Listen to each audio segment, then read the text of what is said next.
રાતના ભોજન પછી બેઠકમાં પતિ પત્ની ટીવી જોઈ રહ્યા હતા.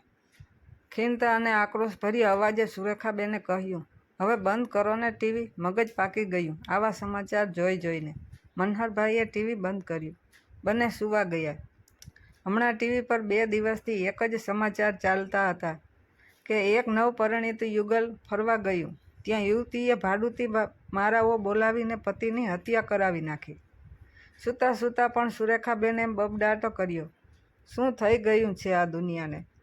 રોજ રોજ આવા જ સમાચાર. ક્યારેક પતિ પત્નીને મારી નાખે, ક્યાંક પત્ની લૂંટફાટનું નાટક કરે છે, જૂના લફરાવાળાને મળીને પતિનું કાસળ કાઢી નાખે, ગુંડા સાથે પરદેશ ભાગી જાય. કાયદા, સમાજ, પ્રેમ, લાગણી, સંબંધ એવું કાંઈ જાણે છે જ નહીં.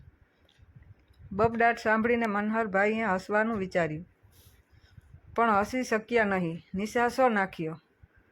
તારી વાત સાચી છે. આપણા લગ્નને 25થી એ ઝાઝા વરસ થઈ ગયા. તારી સાથે કજિયો કરવાનું તો સપનામાંય નથી આવ્યું.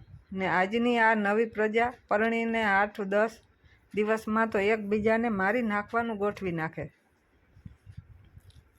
પ્રૌઢ વયે થાય એવો પ્રેમોપચાર કરીને પત્નીએ કહ્યું, સાચું કહું, મને તો આપણા ઘરની ચિંતા થાય છે. કંઈક આપણો દીકરો કે દીકરી આવું તો નહીં કરે ને? મારો તો વિશ્વાસ ઉડતો જાય છે. ભારવીને 4 ઠેકાણા તો બતાવ્યા.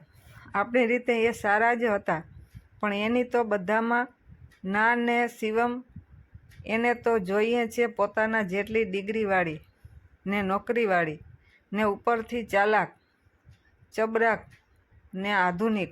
થોડી વાર એ અટક્યા, પાછું બોલવાનું ચાલુ કર્યું. સમાચારોમાં આવે છે એવા કિસ્સા કરનાર સંતાનો હોય કે ના હોય એમાં શું ફેર પડે?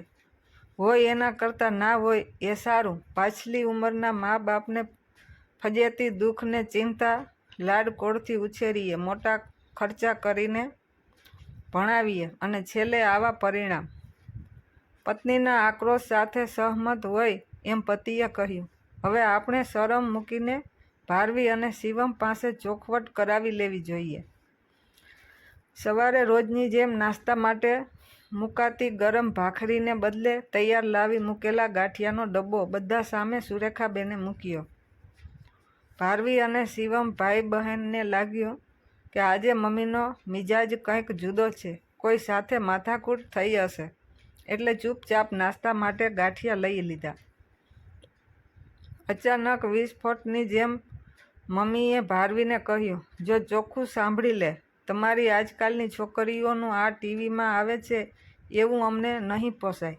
તને 4 છોકરા બતાવ્યા, એ ના ગમ્યા. બહારનો કોઈ નક્કી કરી લીધો હોય તો વહેલાસર ભાગી જા, પાછા ન આવવાની શરતે. અને શિવમ, તારે ફેશનવાળી આધુનિક નોકરીવાળી જોઈએ છે ને તો જાતે ગોતી લેજે, પરણી લેજે ને અલાયદું ઘર વસાવી લેજે. તમારે બેયને નોકરી કરીને કરોડપતિ થઈ જવું છે, એશ કરવા છે. અમે ઘરને તમને ને તમારા છોકરા થાય એને સાચવવાની જીવનભરની ગુલામી લખાવી નથી. શાંત બેઠેલા મનહરભાઈ પણ બોલ્યા, તમારી મમ્મીની તમારા બેય માટે વાત સાચી છે. તમારી નવી પેઢીને આખી દુનિયામાંથી આવતા આ છકલવા વેડા ગમશે. જિંદગી 2-4 દિવસની હોય એમ લાગે છે. 70-75 વર્ષ કે આયુષ્ય હોય એટલી લંબાઈની ગંભીરતા નથી. ઘડપણ અને ભવિષ્યનો તો વિચાર જ નથી. સ્વચ્છંદીપણાને તમે સુખ સમજો છો.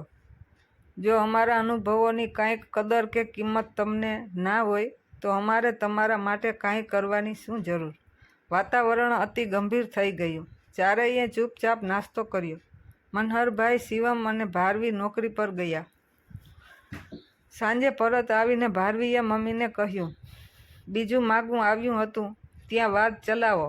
તમે અને પપ્પા જેમ રહો છો એ જોઈને જીવીશ. તમારી આબરૂને લાછન લાગે એવું કાંઈ નહીં કરું. બસ. તો શિવમ જરા મોડો ઘરે આવ્યો. રસોડામાં કામ કરતા મમ્મીને હેતથી વળગી પડ્યો. મમ્મી, હું નાનો હતો ને તોફાન કરતો એ વખતે તમે ઝાપટ મારતા અને બળતરા થતી. એના કરતાંય ઝાઝી બળતરા મને આખો દિવસ થઈ તમારી વાત સાચી છે. મારો પગાર ઘણો બધો છે. તમારી જેમ ઘર સાચવે એવી છોકરી ગોતી આવો. મારે જોવા એ જવું નથી. બોલો હવે તો તમે રાજી ને? સુરેખાબેન હસી પડ્યા. મને છોડ તું. ખરો આ ટીવીના સમાચારવાળાઓએ ભૂખ દીધી. કેટલાયના ઘરમાં એકબીજાના મન ઊંચા કરી નાખે એવા સમાચાર આખો દિવસ એક ધારા ચલાવ્યા જ કરે છે.